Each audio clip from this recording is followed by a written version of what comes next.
we decided very specifically we are for the athlete, the customer that is aggressively searching for a goal and trying to better themselves, whether it be breaking a record or entering their first X, and they want to premiumize their supplement coverage.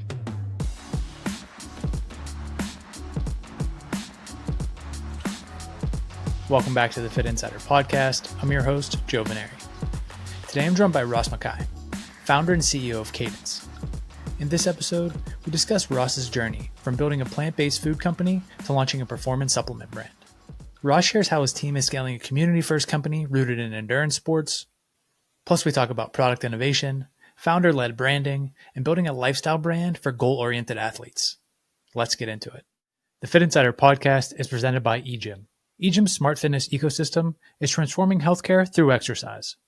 Combining strength equipment with AI-powered software and corporate wellness platform WellPass, it's leading the shift to proactive, preventative health.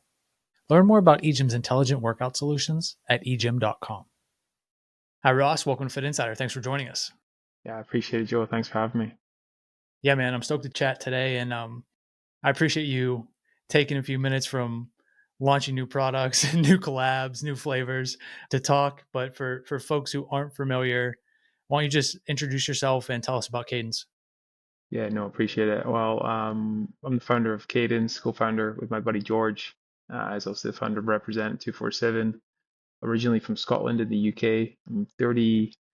Keep saying I'm 34. I'm 33. I turn 34 next week. But previously founded a company called Daring Foods, which was also in the sort of food and beverage industry, CPG, that we scaled over the last kind of 4 or 5 years to a pretty decent size, and now sort of stepping into Cadence. A bit of a background, sports always been a big part of my life. Running not so much, but competitiveness for sure. And excited to sort of spend my time and effort now on building something that is so close to home in sport and endurance. So yeah, good to talk. Yeah, you certainly come from a founder, entrepreneurial background. You mentioned having previously started a company, now joining forces. I think most folks listening will be familiar with, you mentioned George and Represent 247. So you're kind of living this lifestyle anyway, fitness, sport, being active.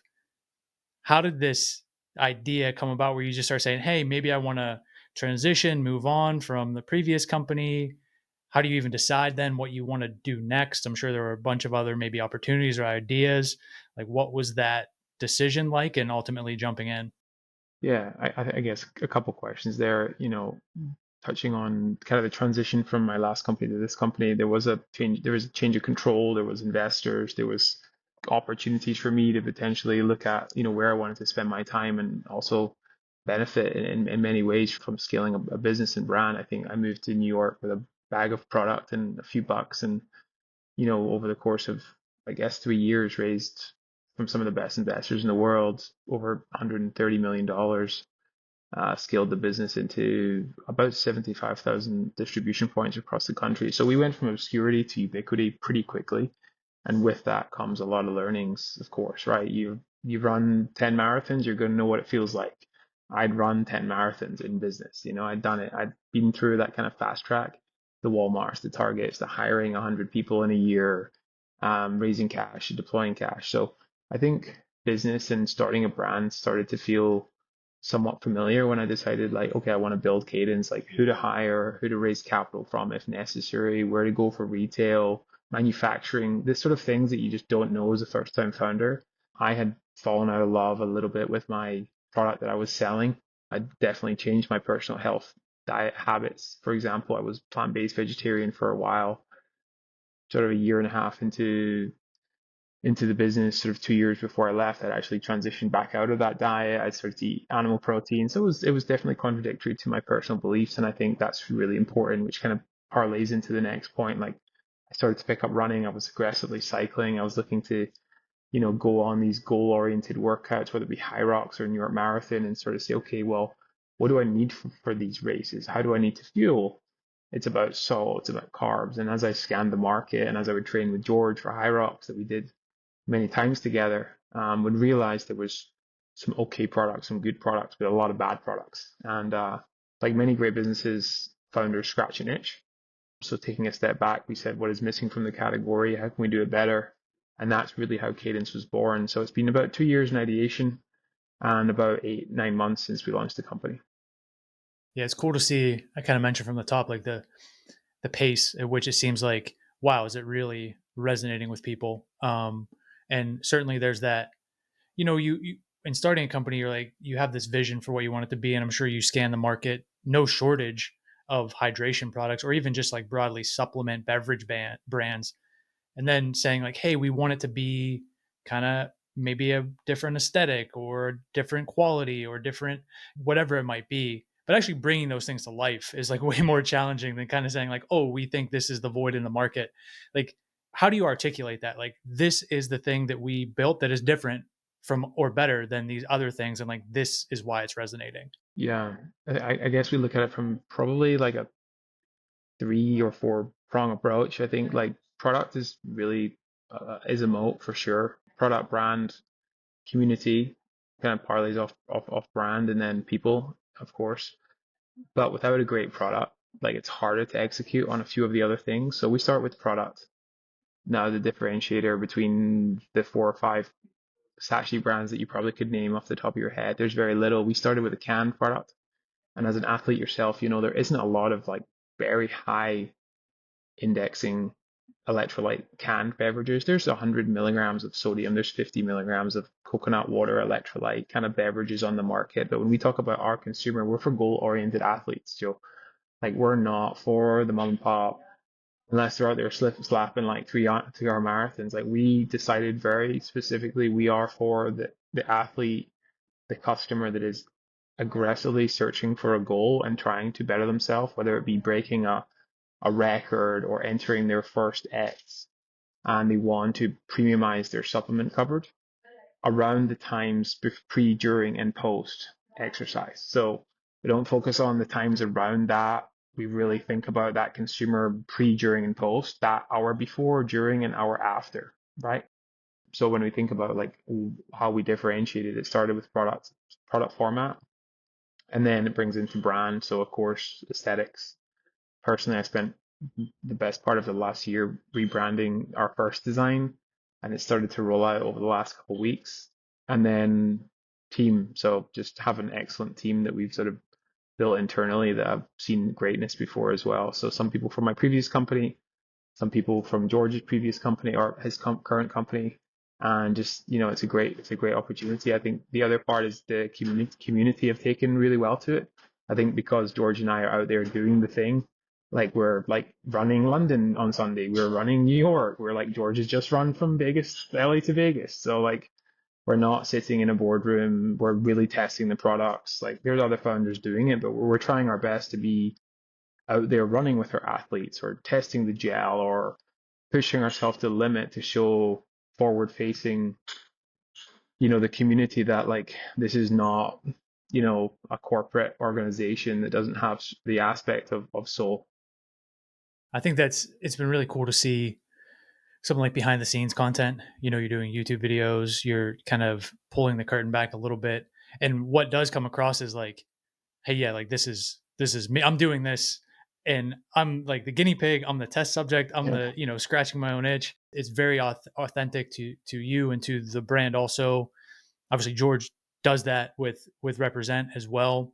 And how much of that going into it was like, running that playbook, like, hey, we're going to be out there kind of founder led, building the brand in this way, doing it really with the community, not so much like trying to build community. It's almost as if you're just organically there. How much thought and kind of intention goes into that?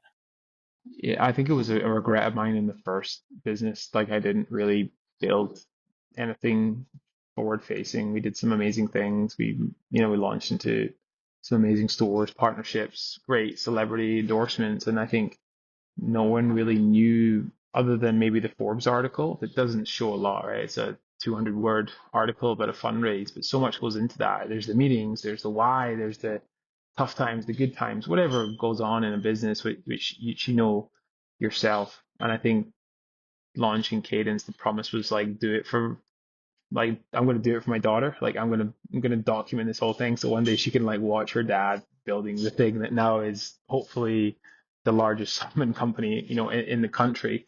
Because building YouTube and doing the brand work and building forward facing content, like it's a lot of work, especially at the level that we try and do it at. It's a little bit more thought through, it's longer form, it's 30-minute YouTubes over the course of weeks, months, sometimes, which dedicated resources towards, which is obviously an investment. But we're thinking about like the 3, 4, 5 years from now, when hopefully Cadence is a household name.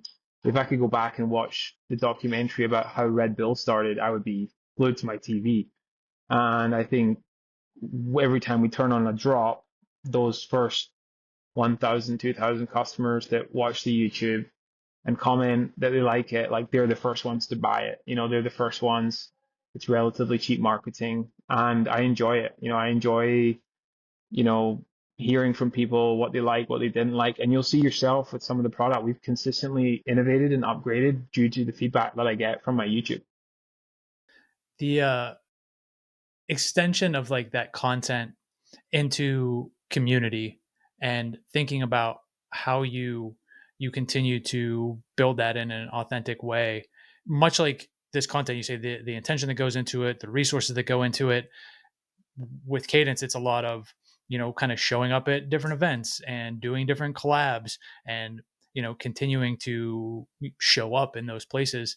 How are you thinking about, is it like a roadmap or kind of goals in terms of who you wanted to set out to collaborate with, or which events that that you want to be at? Like, how do you think about activating that community and collabs to then like level up the entire brand?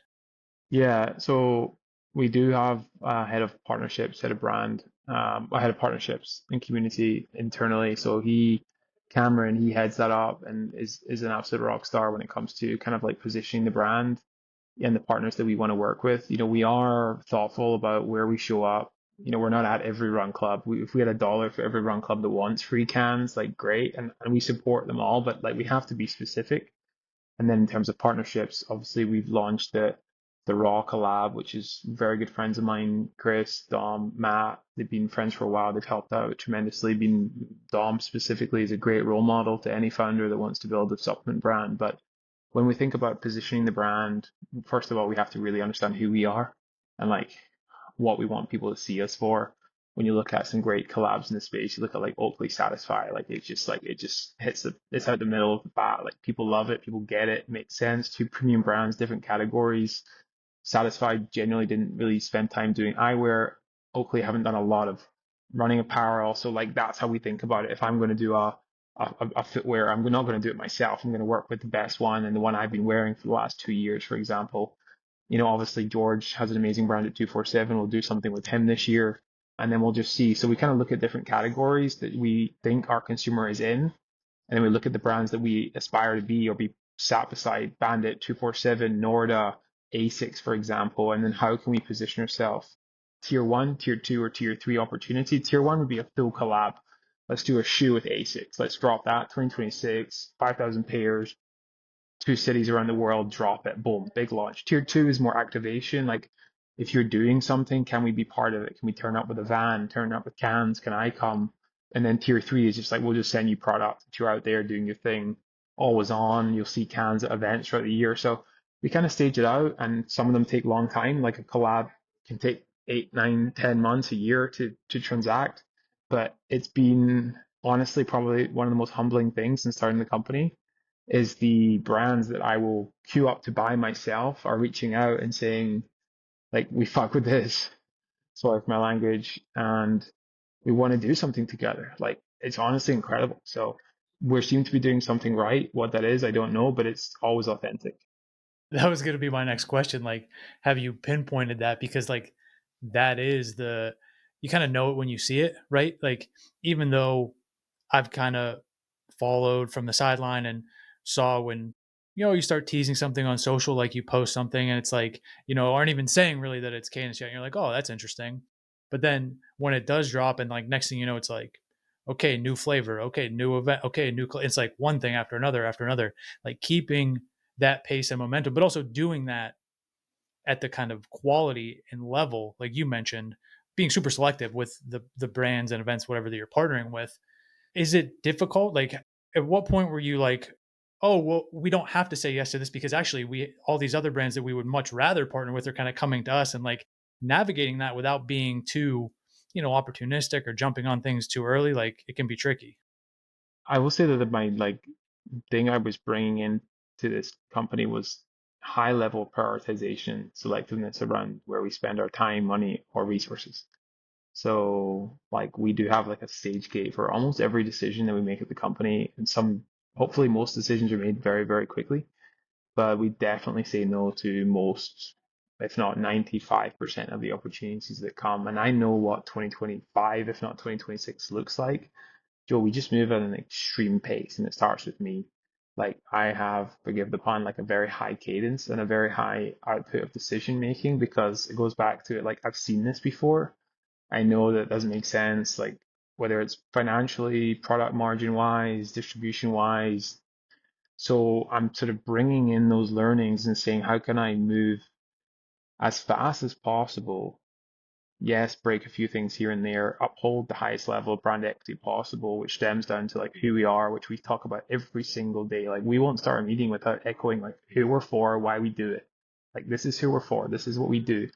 Someone will say, oh, let's do this product. I'm like, our customer does not want that product. This is who we are, this is why we do this. So like it bleeds through the company very, very aggressively. And then I would just say like a small, nimble team. Like we have a very small team in New York City. For the most part, we sit together every single day. We chop it up across the table. And I think the thing that it is like we're all in it. Like we all are part of this sort of community of endurance athletes, high rocks athletes, runners, etc. that have their ear to the ground about what's working, what's not. And I think you can't fake that. Like you just can't. You know it. Like you know if someone's faking this, you know if someone's not being authentic. But it definitely helps having spent the last 5 years building a nine-figure brand to scale because I have seen a little bit of, I've got a bit of Kevlar. Like I've sort of seen where time's been wasted or success has been gained. Yeah, we talk about that a lot ourselves, like the momentum, like it's everything. And if you can hit that and have that wave, like you just want to keep riding it and let it build and let it build and let it build. And part of that is, you mentioned having scaled a brand previously, lots of kind of insights from that, raising a bunch of money, having that experience. I'm sure building a very big team. Now, maybe you can, it looks like from the outside, maybe a little bit more intentional. So you mentioned smaller team. Like, how have those learnings transferred in terms of raising funding? When, how much, how big do we want the team to be? What's essential to be kind of the core team, and what are we outsourcing? Like, how have you put those things together?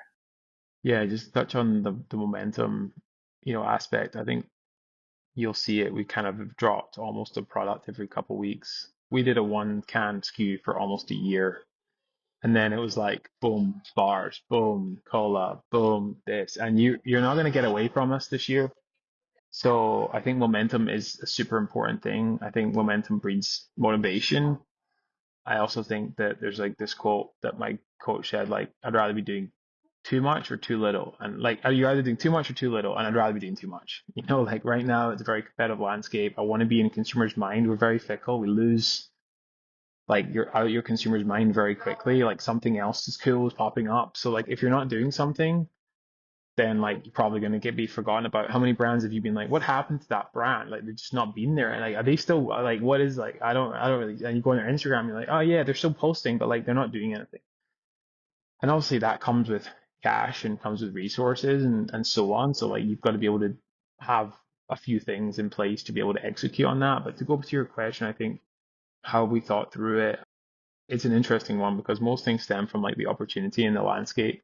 The business has grown really, really quickly. The consumers have really enjoyed the product, continuing to enjoy the product. Products have sold out a number of times, which puts us in a position where we can continue to invest into people, brand, partnerships, innovation. Like we spend a tremendous amount of capital on innovation and our running gel that's coming out this year. It's taken more cash than anything required, custom tooling, custom gel for it. Like it's been a huge innovation. I'll run London on Sunday using alongside some of our athletes. And like if it's not right, we'll scrap it and we'll go again.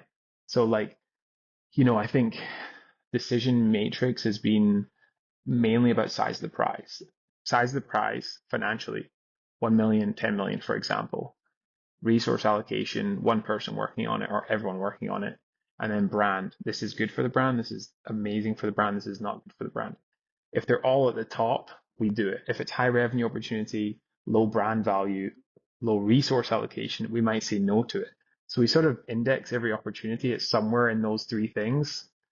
Low revenue, high brand, we might do it. It's great for the brand. Low revenue opportunity, like a raw collab, for example. We only ran X cans, wasn't going to change the business, but great for the brand, for example. Didn't take up the whole team to do the thing. So we just kind of benchmark every opportunity around those things, and we have certain non-negotiables within the company. Innovation, everything, margin-wise, has to exist, and then we work around that. But that's a long-winded answer to say that we're very methodical and structured about every decision that we make. This episode of the Fitt Insider Podcast is brought to you by EGYM.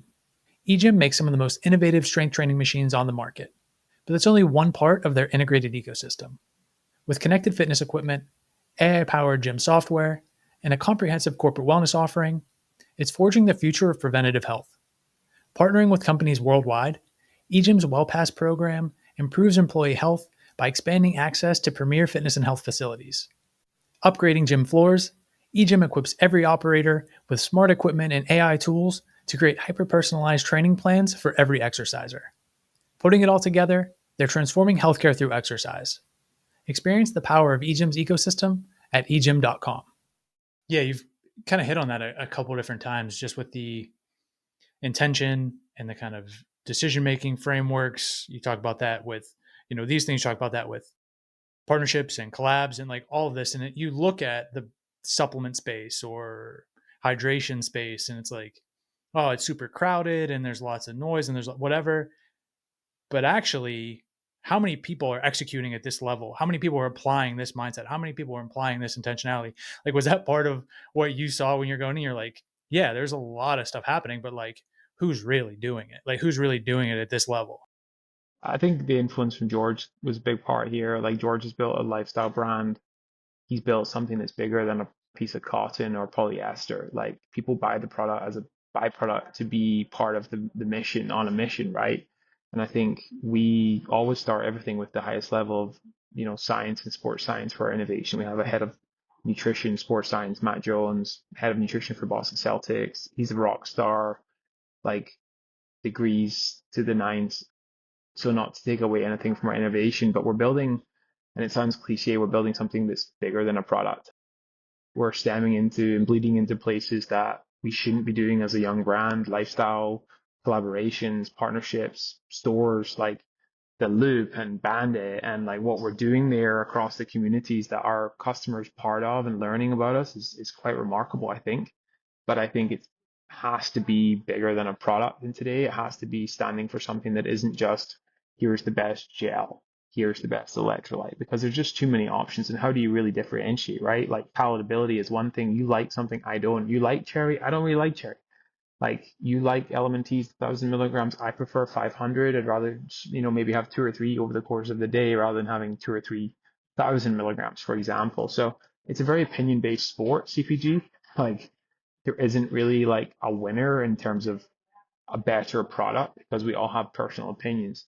But one thing that does shine through is brand every single time, like aesthetics, brand partnerships, just the feeling, the tone, everything that just oozes out of the website and the social that is bigger than what you're selling. And I think we spend a lot of time on it because we care about it. And I think so far it's really helped to build that moat around the brand. The other side of that is like, yeah, to see the product sell out is obviously okay. Like it's something working. Like we want to keep doing this. The other side is like that kind of like pull from brands to say like they also can collaborate with anybody. Like they could go out to anyone and do this. So then to say like there's also a pull and demand from like the brand side, it's like further validation that, oh, we are filling whatever this void and white space was. Like clearly they weren't doing these types of collabs with other supplement or beverage or hydration brands because like they wanted to see this thing as well.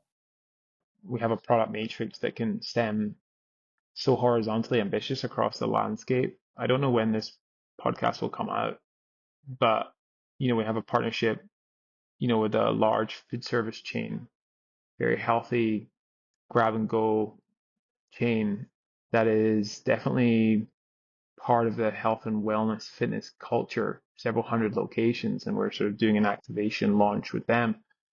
And you sit there and say, but we are also just launched into Vitamin Shop, and it works. It works and it shouldn't work. And if you look at a supplement brand to think that they could be in Vitamin Shop and this salad chain, for example, you'd be like, no, that would never work. But it does work for us because we have this kind of like interesting crossover of like our can is a very lifestyle product.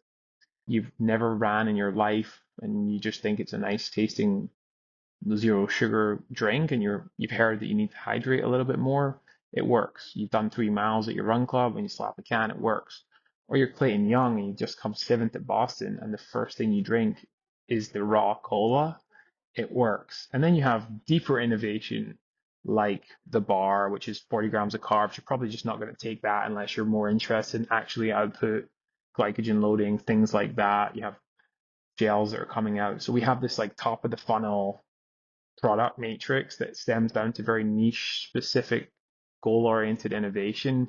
But it starts with the can, which can really access a wide consumer base. It can be sold at a salad chain in airport. It can also be sold at Distance Paris. And there really isn't, I don't think, a supplement brand, because we are a supplement brand. We're a performance supplement brand. We're not a hydration company. We're not a can business. We're a performance supplement company that believes that proper performance starts with hydration. That's why we launched hydration to start. But things like creatine, things like gels, things like other formats may come out in the future that help the goal-oriented athlete. But I think to answer your question, we're very excited about the channel distribution opportunities that we're in discussions about, which is very niche, I think, in a supplement company. Going down further, you kind of mentioned this piece that I think is super important. Not a hydration company, we're a performance supplement company. You're kind of looking at how you can serve that athlete. To the extent I'm sure you don't want to like, drop everything here, but to the extent that it's like you evolve what this kind of portfolio assortment looks like, back to like speed, momentum drops, like what should we expect like in terms of new products coming out, new formats coming out, even if you like don't want to specifically talk about them, just like what that ambition is and how you might go about it. Yeah. So when we think about innovation, the first thing that we understand is how it fits into our system. So we have a core system, a race system, and a recover system. Core is always on, morning, afternoon, evening. It's an ever-encompassing system that is generally for training. Then you have the race system that is for the plus one. It is the caffeinated version, it is the nitrate version, it is the extra something that is going to help you achieve a specific goal or time domain around a specific opportunity set. So, for example, race sachet has 100 milligrams of caffeine. Generally speaking, I won't sip on that all day. I'll have it before a hard session. So core, race, and then recover is more formulated for hydration or supplementation to fuel you for your next day, because we've been told now how important sleep and recovery is. So core, race, recover. Then we go down a tier and we say, how do we build assets, cans, sachets, bar, gels, and fit them into this system of core, race, recover. So we have a core can, we have a core sachet, we have a core bar. Then we have a race sachet. We may launch a race can, for example, a hydration, low caffeinated can.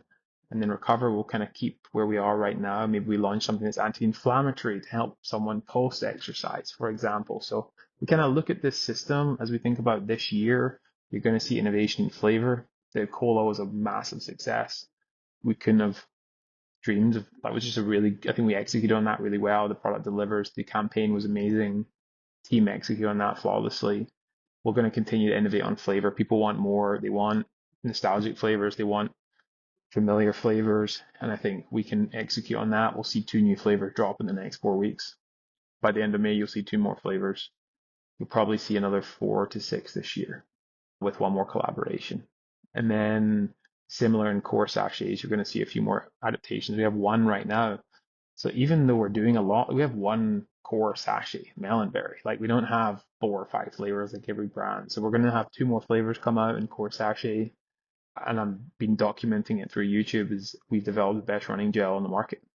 We'll see on Sunday how the athletes like it. I know some of our athletes have been using it pretty aggressively over the last 3-4 months, but a core running gel and a race running gel. So starting with core non-caffeinated version, that will be our sort of hero flagship launch around the New York Marathon. You mentioned, hey, maybe through 2025, even into 2026, you have like a sense of where you're going in terms of both partnerships and product. Like on the flip side of this, you have supplement brands where it's just like, how are these two products different? What does this thing even do? Like they've done too much. Like there's just too much. Is that something you think about? Hey, we're not going to just throw everything out there and hope people buy, hey, whatever this pill or powder might be. It sounds way more intentional than that.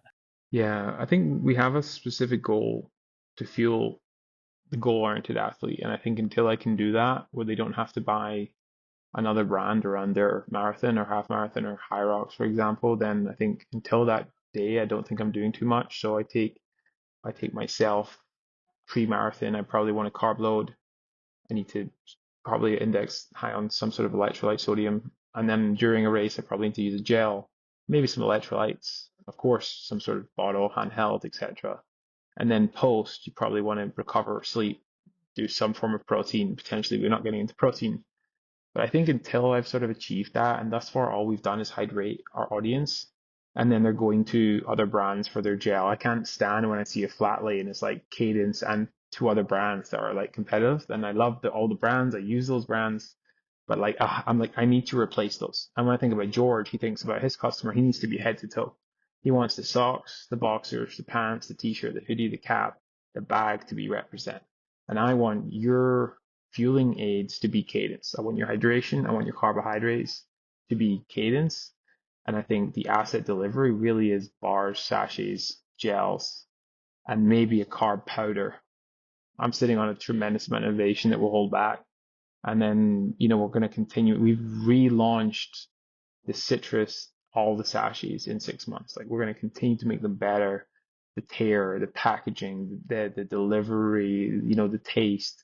And I'm not sure if you tried our first V1 versus V2 of our core, but like we feel like we've improve that consistently over time. So not only new innovation, but continuing to improve. I don't want to sound like a tech company, but like we've upgraded the software. How much of this do you attribute to just like the rise of running again, like run clubs and brands and high rocks and you name it, like to be able to, because previously it was like, yes, running was there and obviously like kind of like multi-sport and triathlon and those sorts of things, but just like the cultural moment that's happening now around just the aesthetic of running, the socializing, the performance, like all these things are colliding in a way where it's like, yeah, you want this complement to satisfy and 247 your fuel in the same way that you are with like your fashion. Yeah, honestly, it's a massive tailwind. I actually tweeted the other day, like, why do you think this happened? And I think, COVID closing gyms. I think what happens to people when they start to run, they genuinely, some get injured because running can do that to you or training can do that to you. But generally speaking, like training makes you feel good. Like running, walking, walking on the treadmill, doing a sweaty class, like whatever it is, like generally speaking, moving your body should invoke some sort of endorphin and therefore make you feel good. And then if you combine that with what's happening with the influx of running brands like On, Away, Collaboration, Satisfy, Norda, Map, everyone sort of just continuing to develop and create very aspirational versions of what endurance looks like. Whereas before, I think it was fairly boring sport. I certainly wasn't really into it more than a couple of years ago. And I think that excites people. And I think why we exist is because we can sit beside a 247 and a Bandit and not let out of place. We're like a luxury fashion supplement company. And most of these brands are taken in their bottle and chucked in the trash. People are like putting ours in their stores and fridges and on the walls the way that they would sell a $300 like trainer. But I think the catalyst to this has definitely come from the data around the influx of, I guess, performance orientation and running and cycling. It's been incredible to see, and I don't think it's going away. I think generally speaking, people are only just starting to realize how enjoyable it is to take care of your body. Maybe a couple more questions before we wrap up. I was going to ask, more so on the personal goals, if whether it's high rocks or marathon or, what you're training for. But do you even think of it that way? Is it just so synonymous with what you're doing for the brand? It's like, yeah, you're running London, but it's also like you're just testing everything. And so you put those two things together. Do you have like specific goals around training and things this year? It's really interesting. I just had a discussion with my wife about 30 minutes ago about this exact question. And to some extent, your body can only take so much stress. And I think I've just had a daughter a year ago. I launched my company 4 days after my first daughter was born. I've never trained so much. I look at my Strava mileage, averaging about 350, 300 miles a month. I'm training more than I've ever trained while launching the fastest company I've ever done. And I have a daughter. It's kind of obscure, but I have the least goals when it comes to training I've ever had. I'm just training to feel good, to be present in my innovation, so to test and trial products, and to be out there with the community. Like I love to hear. I go to run clubs and like, what do you think? Like, is it too fizzy? Has the carbonation? And you can't scale that across cities around the world, but I find it really exciting to be there on the grass, right, on the grassroots in the community, like learning, touching, feeling, and seeing what people think. But I am running London on Sunday. I'm running New York this year. I'd like to do another High Rocks. Some of those numbers that I originally thought and wanted to, not to sound like I'm shying away from them, potentially are maybe not in the grasp right now, given the workload that we talked about. But not to say I don't work hard and don't go out there and give them the best shot. But we'll see. In some ways, I'm sure it's refreshing to not be just full throttle, solely focused, like obsessing over the training and just like letting it happen in a way that's like, yeah, you're still doing it, you're still getting after it, but it's like you're not living and breathing with like every minute. I mean, we have athletes like Clayton. We have Will Googe that's running across. I mean, I'm leaving next week to go run part of the running a couple of days across Australia with Will. Like, I'm not a professional athlete. I'm not running 100K days, 60-mile days, 65-mile days.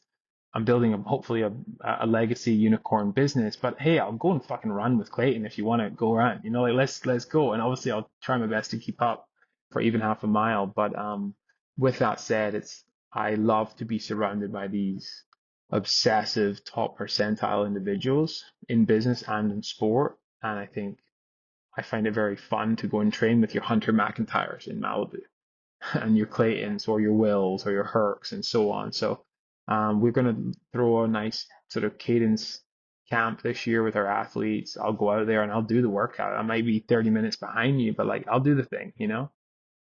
You mentioned your daughter a couple of times. It's something I have. My son's 7 months old, first kid, and very much in it, right? Trying to balance like I'm even more ambitious, right, for him and to kind of, again, no pun, but like to set that cadence and to model this behavior and those types of things, but also trying to be present and be mindful and strike that balance if it's even possible. Like, how do you think about doing that and continuing to push, like you said, hey, you basically launched a business right after she was born, but also like being there as much as possible? Like my dad said, a father doesn't just tell his child who they can be, it shows her. Or he shows them by how he lives, and I think I've always like taken that on. So like actions and words, and she's only one right now, but like I come home from work and I tell her about my day, and I chop it up, and I'm sure she doesn't understand what I'm saying, but she does, right? She feels that, so it's important, and I take that role and responsibility on. I'm not doing it for her, I'm doing it for me because I really enjoy this. I really love this. I know a lot of people will say, I'm doing this for our family, I'm doing this for us, but like I would do this on my own. I love building brands. I love performing in sport is so beautiful where you can do it and share those moments with someone. My wife, for example, I've been married for close to 5 years, and she was there the day I thought about daring, and I was like in America chasing the American dream without a brand name. So she saw the highs, she saw the lows, and doing it again now and having that support is really, really beneficial because entrepreneurialism, as you know, is a very lonely sport. Even with 100 people in an office or even with one co-founder, it's a very lonely sport, and there isn't really a playbook. Even though now there is 100 playbooks that you can download for $9.99 a month, there really isn't a playbook. And I have a huge amount of admiration for anyone who is building or has launched an idea into the world because it is so hard.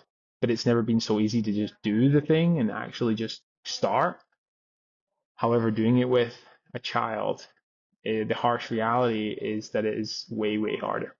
Like time constraint. When we talk about resource allocation, like I want to be present for my daughter certain hours of the day. I want to be able to put her to bed. I want to be able to bath her. And I'm fortunate to have an amazing wife who takes most of the burden on, or at least the workload and enjoyment on. But it's not easy, and it's definitely changed my life for the better. But it's definitely harder. And like you said, just thinking, her and however many years watching that documentary, and kind of knowing what it took, that's going to be pretty cool. Yeah, hopefully so.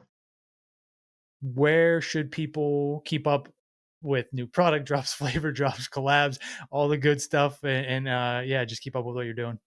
Yeah, so I talked a little about YouTube. I build pretty much every other week. I launch behind the brand on Ross Mackay on YouTube, and then from the brand perspective, we're available nationwide at Vitamin Shop, but also on our website, usecadence.com, where you can see all of our like up-to-date drops where they come to first. So yeah, listen, Joe, I appreciate it. It's been a good conversation. I feel like we could talk for hours, but I'm sure we'll get another opportunity to do so. Thanks for listening to today's episode. If you got value from the conversation, please consider subscribing and sharing the podcast with a friend or colleague. It's a massive help. And if you want more content like this, including news and insights on the latest industry developments, subscribe to the Fitt Insider newsletter at insider.fit.co. And one more thing, you can learn more about our recruiting and consulting services at fit.co. That's FITT.co. I'll see you here next week.